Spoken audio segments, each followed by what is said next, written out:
রমজান মাসে যেহেতু আমাদের নগরবাসী সকাল থেকে 7টা-8টা থেকে প্রায় 3টা-4টা পর্যন্ত বের হয়, রমজানের আগে এই সময় বের হতে সে 10 লক্ষ যানবাহন বের হয়, এরা আবার ফিরে বিকাল 4টা থেকে রাত্র 11টা-12টা পর্যন্ত। কিন্তু রমজান মাসে সবাই 4টা থেকে 6টার মধ্যে ফিরে, এই জন্য বিকালে একটু চাপ পড়তো। ওই সময় আমরা ট্রাফিকের অতিরিক্ত জনবল মোতায়েন করে ইফতারে যাতে রমজানের ইফতারে বাসায় যে করতে পারে সেই ব্যবস্থা নিয়েছি। মোটামুটি ইফতারের আগেই বাসায় পৌঁছে দেওয়ার চেষ্টা করেছি।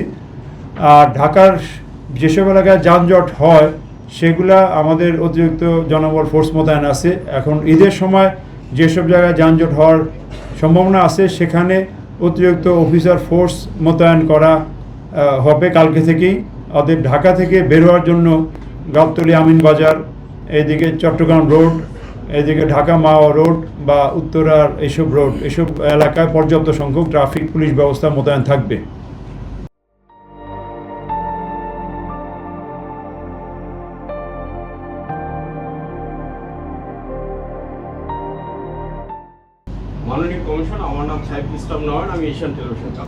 অবশ্যই দৃশ্যমান কাজ করা হবে। তার উদাহরণ দেখেন, গত 2 ঈদে ঢাকা মেট্রোপলিটন পুলিশ গুলিস্তান বা ফুলবাড়িয়া থেকে সদরঘাট পর্যন্ত যাওয়ার রাস্তা কিন্তু ক্লিয়ার রেখেছিল। এখানে যানজট হয়নি, যানজটের কোনো রিপোর্টও পাওয়া যায়নি। এখানে আমাদের deputy police commissioner, Lalbagh traffic zone সহ আমাদের জয়েন্ট কমিশনারও আছে, তারাও রাস্তা থেকে অতিরিক্ত জনবল মোতায়েন করে যানজট ক্লিয়ার রাখে। এখানে একটা সুবিধা হলো যে বন্ধের সময় অফিস বা জগন্নাথ ভার্সিটি খোলা থাকবে না, ওইদিকে অন্যান্য লোকের যাতায়াত কম থাকবে।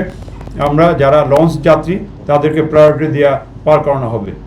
আর হকার ফুটপাতের ব্যাপারে যেখানে যেখানে যানজট বেশি রাস্তা দখল করছে এগুলো আমরা গত কয়েক মাস যাবৎ সরিয়ে রেখেছি, যানজট যাতে না হয়।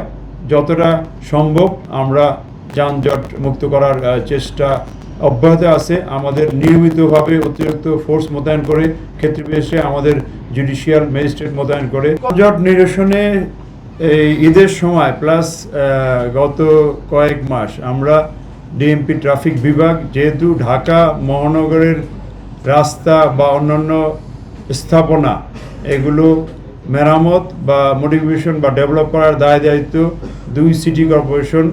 ক্ষেত্র বিশেষে রোডস অ্যান্ড হাইওয়েজেরও কিছু রাস্তা আছে, যেমন বনানী থেকে আবদুল্লাপুর, ওইদিকে ধোলাইপাড় থেকে বুড়িগঙ্গা ব্রিজ, ওইদিকে বসিলা থেকে বসিলা ব্রিজ বা আমিনবাজার এলাকা।